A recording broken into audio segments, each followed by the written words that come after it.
Um cordial bom dia a todos. Que a graça e a paz de nosso Senhor esteja com cada um de nós nesta manhã. Eu gostaria de abordar com vocês uma pergunta. Será que Deus fala conosco hoje em dia? Ao pensar sobre essa pergunta, eu me lembrei de um episódio lá do início do Antigo Testamento, quando o jovem Samuel, adolescente ou ainda, talvez mais jovem ainda, já servia no templo, e ele houve um chamado durante a noite. E toda vez ele entende que o sacerdote Eli o estivesse chamando, e ele vai lá e o velho Eli responde: eu não lhe chamei. Mas depois da segunda vez, Eli se dá conta de que talvez Deus estivesse chamando Samuel. E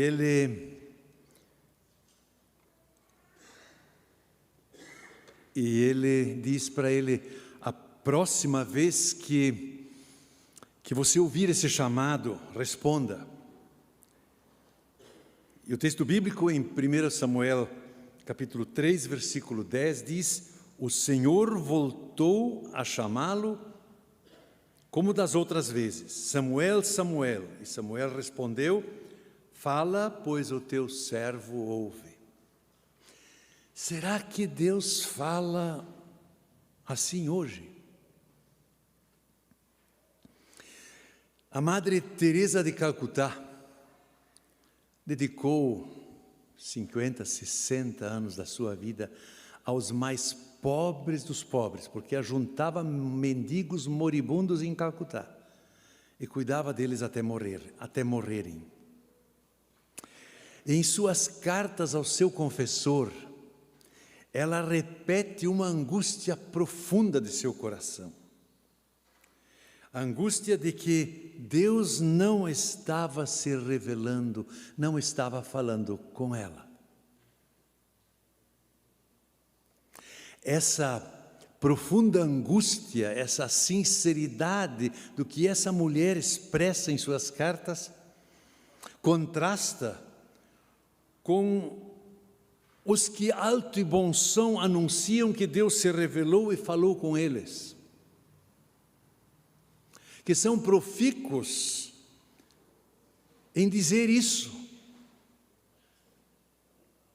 sem se dar conta que apenas dão profetadas que não passam de seus próprios interesses e desejos. Nós tínhamos uma vez uma diarista que no almoço disse para mim: pois é, uma senhora na igreja disse que Deus revelou para ela que eu deveria de casar com o filho dela. Ela era abandonada, nós contratamos ela quando abandonada com duas crianças pequenas. Tinha que dar conta, não conseguia matricular as crianças numa creche e por isso não conseguia trabalhar, e por não ter trabalho não matriculava as crianças na creche. Aí eu disse para ela: eu acho que eu sei que idade tem o filho dessa senhora da igreja. Deve ser um bebezão de 40 anos que está pendurado na saia da mãe. Ela olhou para mim e disse: como é que você sabe? Mas isso não acontece só nesse nível, não. As mensagens do Facebook que tocam de alguma forma em Deus, em 60% falam de política, não de Deus. Tem profetada para mais de metro, ocupando as redes sociais. Então a pergunta realmente é séria: será que Deus fala hoje? E se Ele fala hoje, como é que Ele fala? Eu quero abordar esse tema e essa questão com 3 enfoques. Primeiro eu vou falar da revelação. Deus revelou-se ao falar ao povo de Israel e ao falar definitivamente na pessoa de Cristo. Em segundo lugar, eu vou falar da Bíblia, que registra essa revelação com um testemunho fidedigno. Em terceiro lugar, eu vou falar do anúncio do Evangelho hoje. Esses três aspectos do falar de Deus não estão no mesmo nível, mas eles estão organizados e tem uma hierarquia entre eles. O próximo slide. A revelação é o falar de Deus por excelência. Eu depois explico o que vem a ser a revelação. Mas a revelação que começa com Abraão e que culmina na pessoa de Jesus Cristo é o falar, é o pronunciamento básico e definitivo de Deus. A Bíblia é subordinada à revelação. A Bíblia documenta essa manifestação de Deus, mas ela é um testemunho dessa revelação, mas não diz tudo.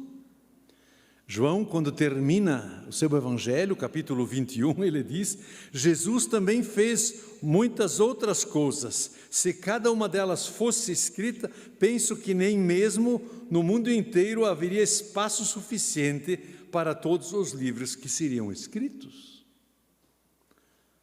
A Bíblia é um testemunho do que nós realmente precisamos saber, mas não é tudo. Deus é maior.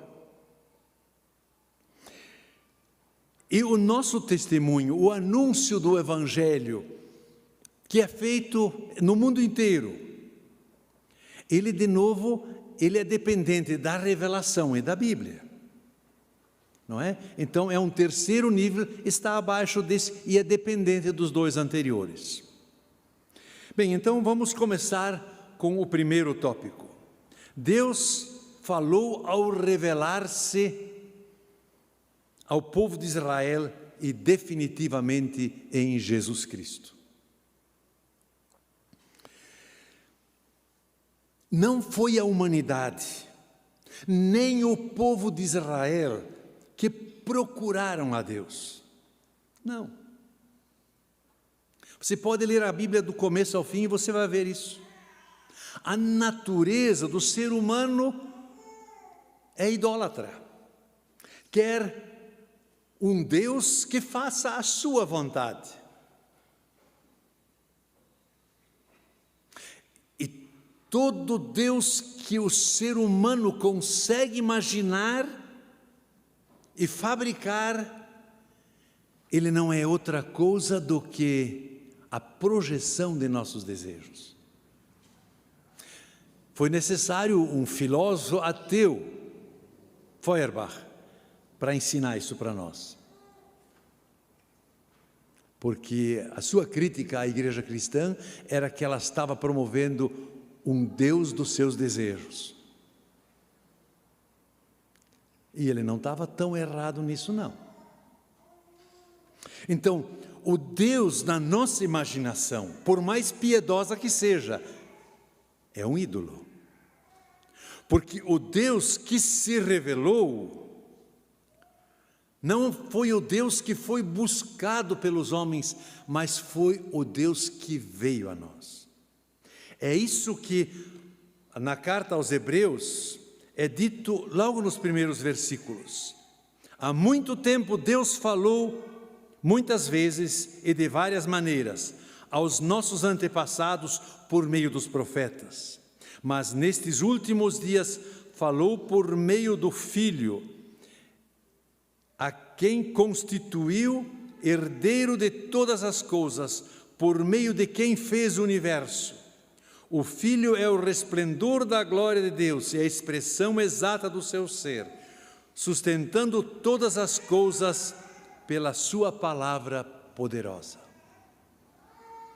Então, a revelação é Deus se apresentando a nós, Deus vindo a nós. A revelação de Deus vai na contramão de toda religiosidade e de toda religião. Porque toda religião é uma tentativa humana de chegar a Deus. Não importa qual seja a placa dessa religião. Enquanto que é uma tentativa humana, ela só vai chegar a um ídolo.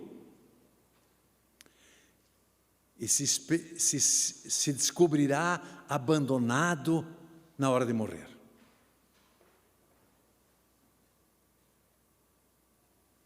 Eu fui chamado uma vez para visitar uma senhora moribunda que não era da igreja. Quando entrei no quarto, havia umas 50 imagens de santos e budas nas paredes. Por que uma pessoa moribunda manda chamar um pastor evangélico se tem essa coleção no seu quarto? Porque no final desconfiou de todos. Eu não sei se ela estava consciente quando eu lhe falei. Isso Deus é por conta de Deus. Mas eu tenho certeza que ela começou a desconfiar da primeira imagem que colocou no quarto, quando colocou o segundo ao lado. Então, na verdade, essa coleção só retrata uma história de desconfiança, uma história de desilusão. E toda religiosidade humana acaba iludindo, porque ela não nos leva a Deus. É Deus que vem a nós. Esta é a obra de Deus. Esta é a revelação dele. Tem mais uma coisa. A revelação não é só Deus vindo a nós, não é só iniciativa dele. Quando Deus se revela, as coisas acontecem. Lá em Gênesis 1 diz, Deus disse, haja luz e houve luz.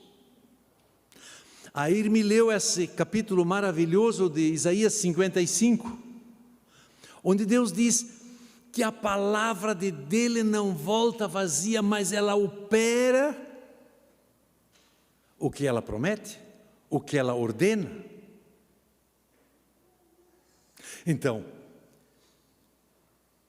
se aquilo que nós ouvimos não muda nada em nossa vida, é porque não ouvimos ainda Deus falar. Porque quando Deus fala, acontece algo. Acontece uma mudança profunda, porque o falar de Deus sempre é ação. Assim, o ouvir falar, Deus falar, não é algo que nós enjambramos ou operacionalizamos, mas é algo que nos é concedido onde e quando Deus quer. É por isso que Jesus disse a Nicodemos, naquela noite, o vento sopra, ou o Espírito sopra onde quer. Não há manipulação psicológica que seja capaz de fazer alguém ouvir a Deus. Só o próprio Deus pode falar ao teu e ao meu coração. Porque Ele é o Criador e Ele veio ao mundo para se revelar. Nós podemos perceber isso na trajetória do apóstolo Pedro. Relembre rapidamente os episódios da vida dele. Começa naquela pesca. Pedro não estava nem aí para o que Jesus estava dizendo, porque ele estava lavando as redes.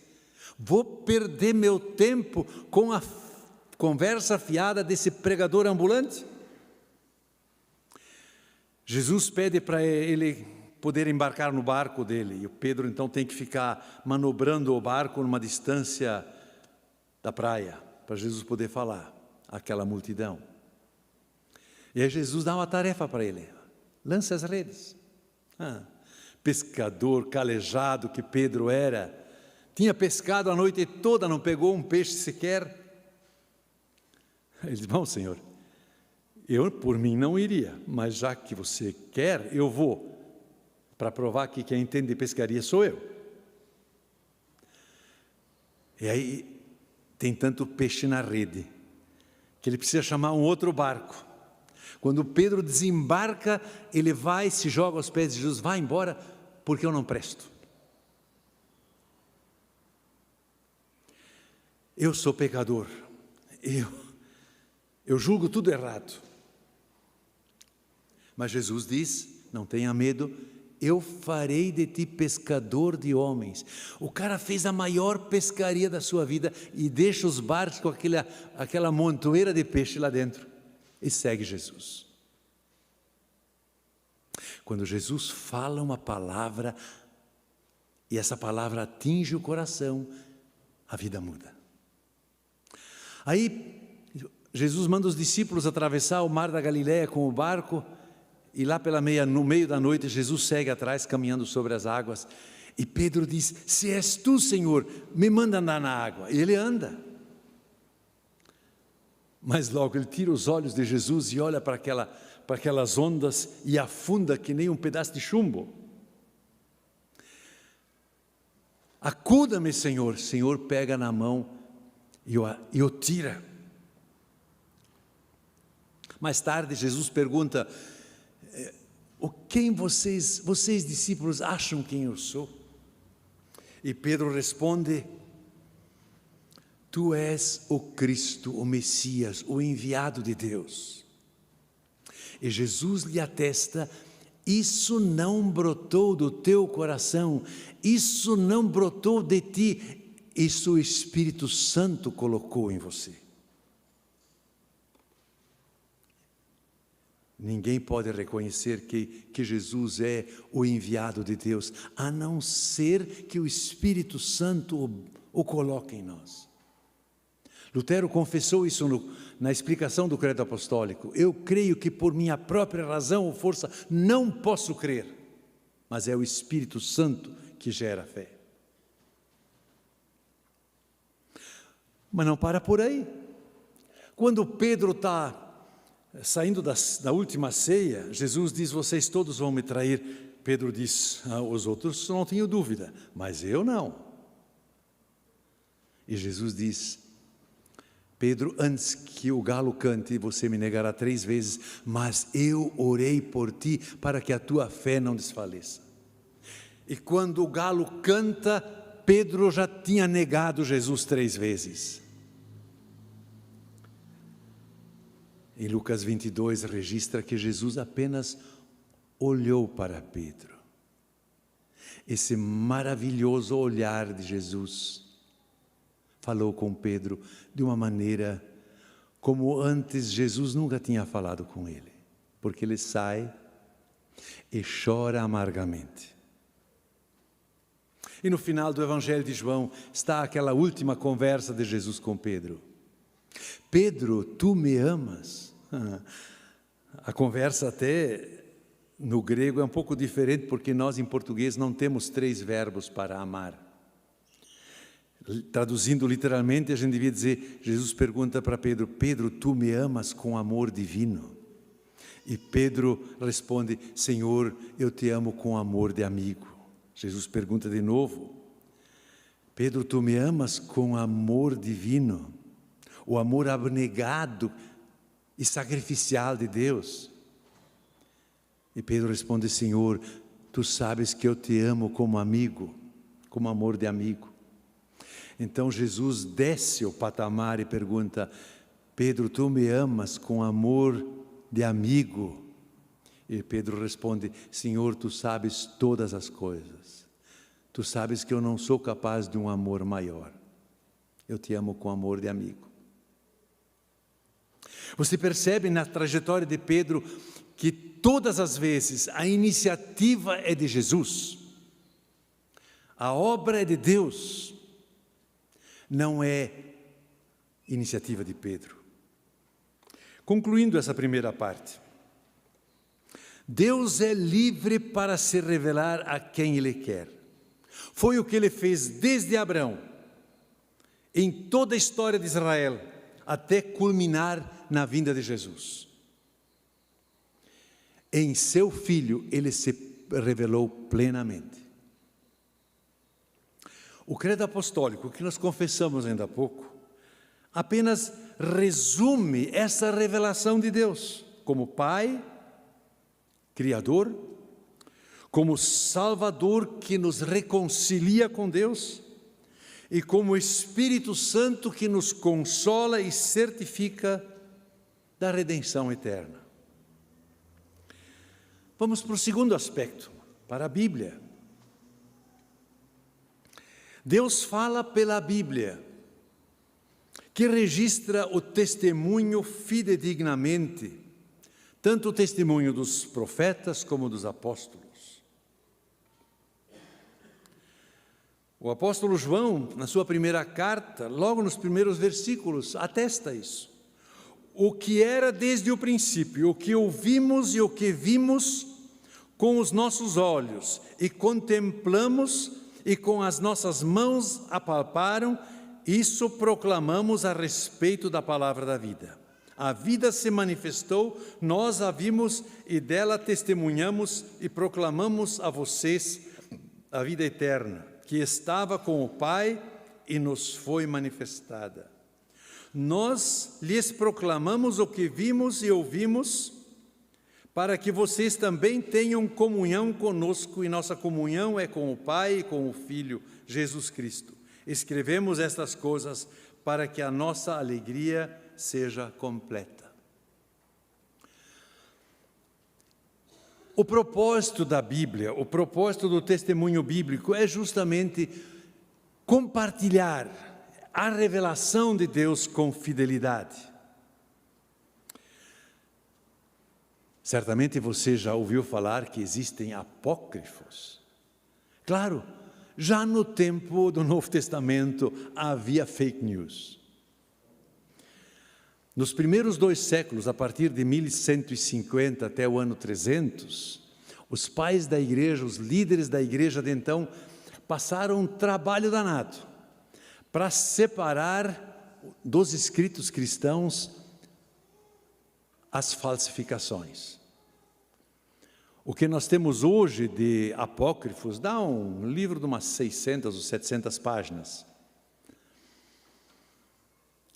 Eles selecionaram os escritos inicialmente de Paulo, os evangelhos. Por último, nessa seleção entraram Hebreus e Apocalipse.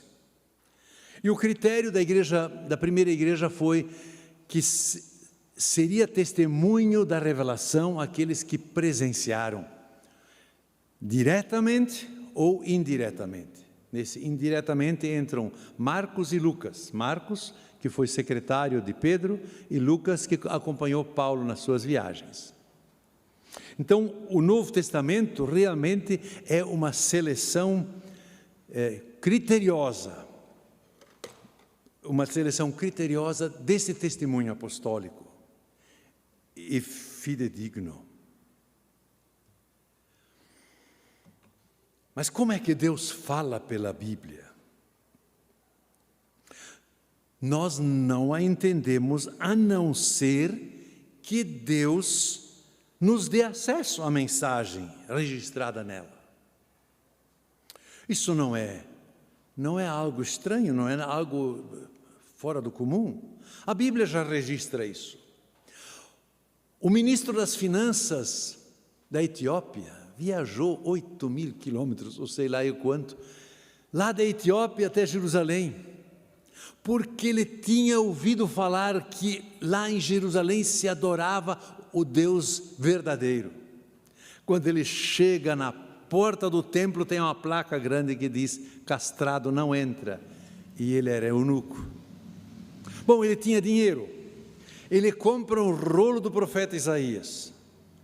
Meus caros amigos, certamente ninguém de nós aqui teria os recursos para comprar naquele tempo só uma cópia do livro de Isaías. Porque o carro importado mais caro seria mais barato. Mas ele compra. Aí ele senta na carruagem dele e a carruagem vai, enquanto ela vai andando, ele vai lendo. Deve ter comprado uma cópia grega, porque o grego era a língua, era o inglês daquele tempo. Em todo caso, quando ele chega aí, 35, 40 quilômetros depois, na faixa de Gaza, ele está no capítulo 52, 53. E Deus já tinha postado o Filipe na beira da estrada. E quando Filipe escuta ele lendo algo sobre o cordeiro que é levado ao matadouro, Filipe, que está em boas condições físicas, corre ao lado daquela carruagem e pergunta assim: você entende o que está lendo? Aquele homem disse: eu não, mas senta aqui se tu souber explicar. Vejam, o Espírito Santo mandou Filipe antecipadamente para aquele lugar ermo e disse: fica lá que eu tenho uma tarefa para você. E a pergunta que o eunuco faz: de quem fala o profeta? De si mesmo ou de alguém outro? E Filipe começa a lhe explicar algo sobre Jesus. É assim que Deus usa a Bíblia. Não só no tempo dos apóstolos, não, depois também. Nas suas confissões, Santo Agostinho, um orador culto, um homem professor de filosofia e filósofo, lido até hoje por causa de suas reflexões sobre o tempo. Agostinho foi o primeiro a refletir o que é o tempo. Ele escreve nas suas confissões: quando por meio de uma análise profunda arranquei do mais íntimo toda a minha miséria e reuni perante a vista do meu coração, levantou-se enorme tempestade e arrancou consigo uma chuva torrencial de lágrimas. Nesse seu desespero sobre o sentido da vida, Agostinho sai de perto dos outros, vai num canto da sua residência. As casas romanas geralmente tinham um pátio interno com um jardim. Ele vai no canto daquele jardim e do muro do outro lado ele escuta uma criança cantando uma canção que ele nunca tinha ouvido. Pegue e leia. Ele escreve no seu diário que ele ficou pensando se ele já tinha ouvido essa canção outras vezes. Chegou à conclusão que nunca tinha ouvido, mas a criança repetia essa canção: pegue e leia. E na mesa tinha uma Bíblia, ele abre ela casualmente em Romanos 13, 14, e lê: comportemo-nos com decência, como quem age à luz do dia, não em orgias e bebedeiras, não em imoralidade sexual e depravação, não em desavença e inveja. Ao contrário, revistam-se do Senhor Jesus Cristo e não fiquem premeditando como satisfazer os desejos da sua natureza. Como um raio, essa palavra atinge o modo de vida de Agostinho. E o Agostinho, depois daquela data, não é mais o mesmo que ele era antes daquela data. Deus fala pela Bíblia e faz um versículo bíblico se tornar como um ferro incandescente a queimar sua marca no âmago do coração. Por fim, uma história do nosso século, ou do meu século, né? Eu sou mais do século passado do que desse, não é? Porque eu pertenço ainda aos que nasceram em 49, então eu estudo a primeira metade do século passado. Numa fazenda isolada, apenas a filha ainda estava acordada quando houve um baque na porta dos fundos. E logo passos cada vez mais perto da porta do seu quarto. Desesperada, ela pega a sua Bíblia, abre ela em Lucas 15 e começa a ler em voz alta. A porta não se abre, mas enquanto ela está lendo, a porta se abre e um vulto para ao lado dela. Ela não olha para o lado, nem para a esquerda, nem para a direita. Continua lendo trêmula. Quando ela termina de ler o capítulo 15 de Lucas, essa pessoa diz: não grite, me dá apenas esse livro. Ele pega o livro e sai. E até que a moça se recupera, ele já está longe, ela chama os pais, não acham mais nada, fecham a porta e vão dormir. Mais ou menos 10 anos depois, essa jovem, já mulher adulta, está passando férias numa cidade turística e ao lado do hotel acontece uma campanha evangelística. Ela vai assistir essa campanha. E o pregador conta como ele, que vivia de assaltos, num assalto roubou uma Bíblia numa fazenda isolada. E ouviu pela primeira vez na sua vida a leitura da parábola do pai dos 2 filhos perdidos. Ele pegou aquela Bíblia, caminhou alguns quilômetros até encontrar o primeiro poste com iluminação pública, se sentou debaixo daquele poste e começou a ler a Bíblia. E a sua vida não foi mais a mesma.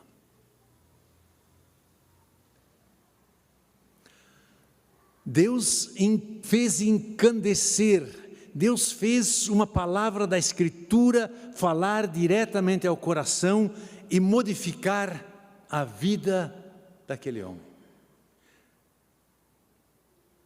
Concluímos essa segunda parte. O Espírito Santo é o que é capaz de conectar a nossa situação de vida com uma palavra bíblica e, por assim dizer, gera uma faísca que ilumina nossa realidade. Meu pai costumava dizer: Deus fala pelo que acontece na nossa vida, mas explica pela Bíblia. Nós só enxergamos a nossa realidade à luz da palavra de Deus. Assim, o Espírito Santo faz com que uma palavra nos flagre em nossa culpa e nos console com sua graça.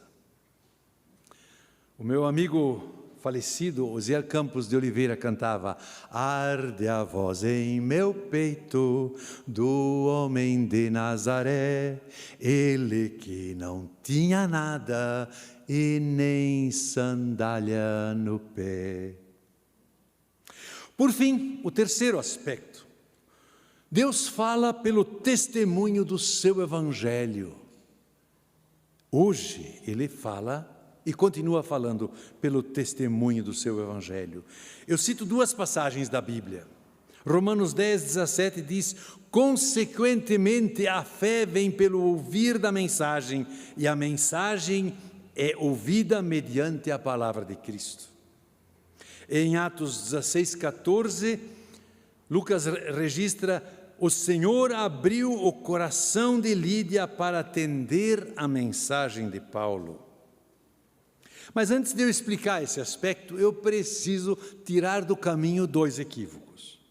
Um equívoco é gerado tanto pela tradução de Almeida como pela tradução de Lutero, porque eles não dizem a fé vem da mensagem, de ouvir a mensagem, mas eles traduzem a fé vem de ouvir a pregação.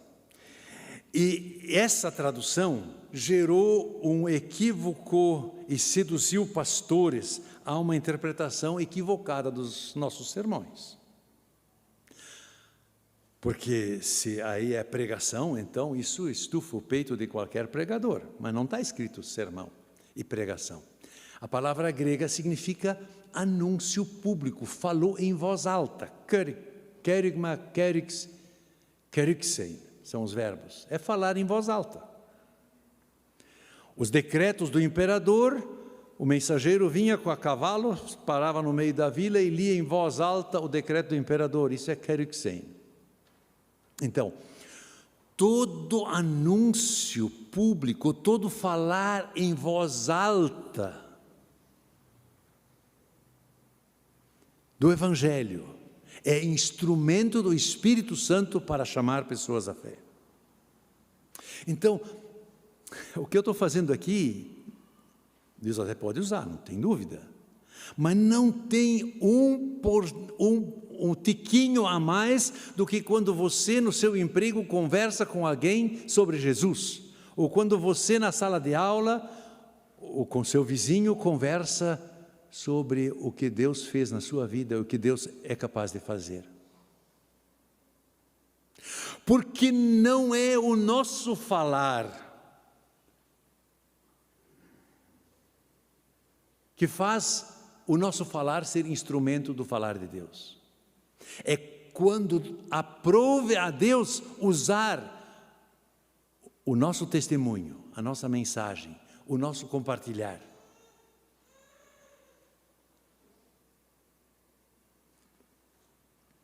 Então, como na revelação e como na Bíblia, também ouvir Deus falar pelo anúncio do Evangelho, pelo compartilhar do Evangelho, depende da intervenção do Espírito Santo.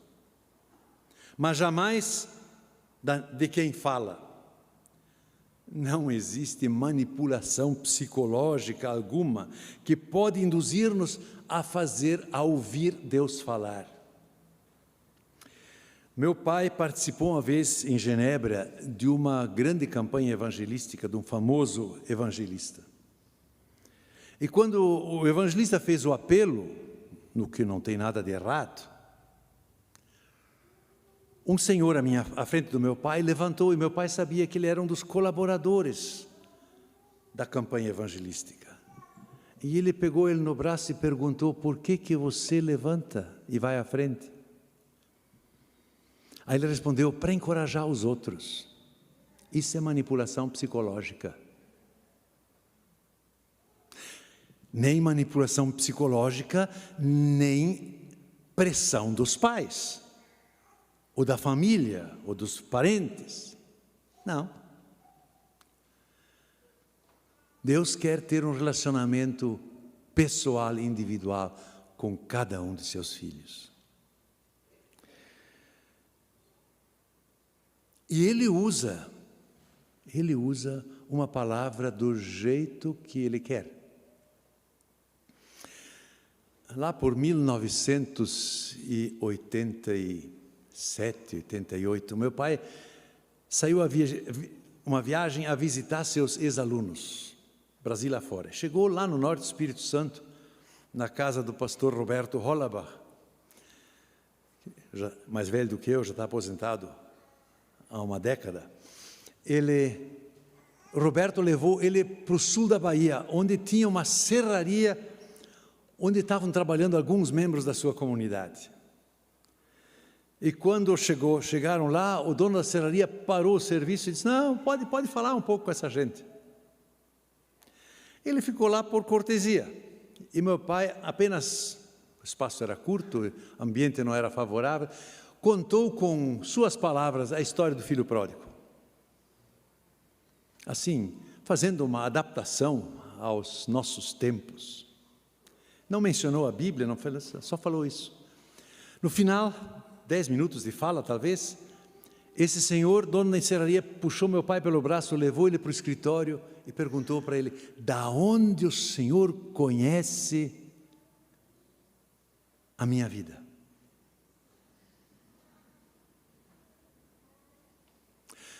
Quantas vezes, mundo afora, Deus usa uma conversa simples, uma conversa de improviso, talvez até uma palavra gaguejada, um compartilhar na cozinha ou numa sala, para tocar o coração de alguém.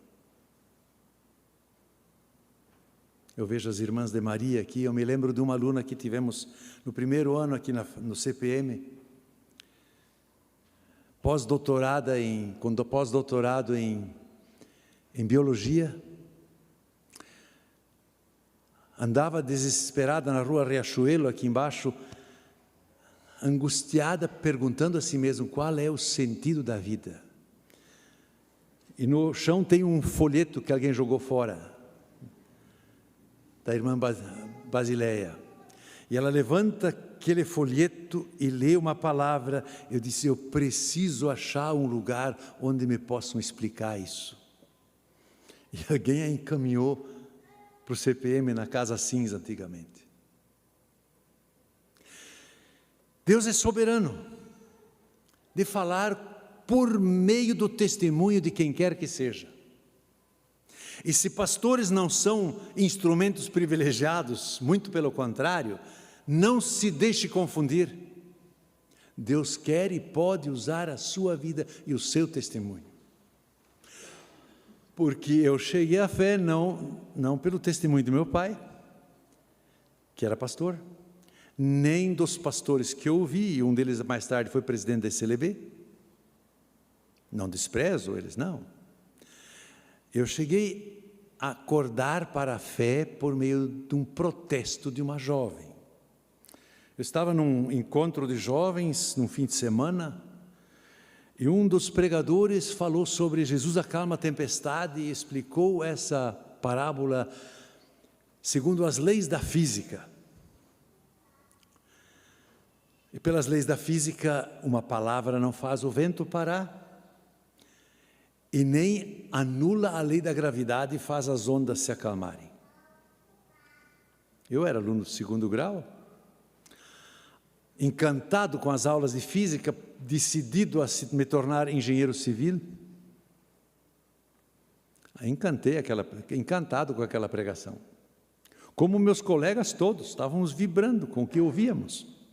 Finalmente alguém desmonta essa história de milagres.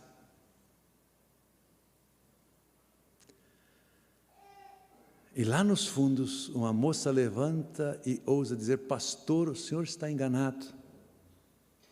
Jesus acalmou a tempestade, sim. Todo mundo riu. E ela insistiu.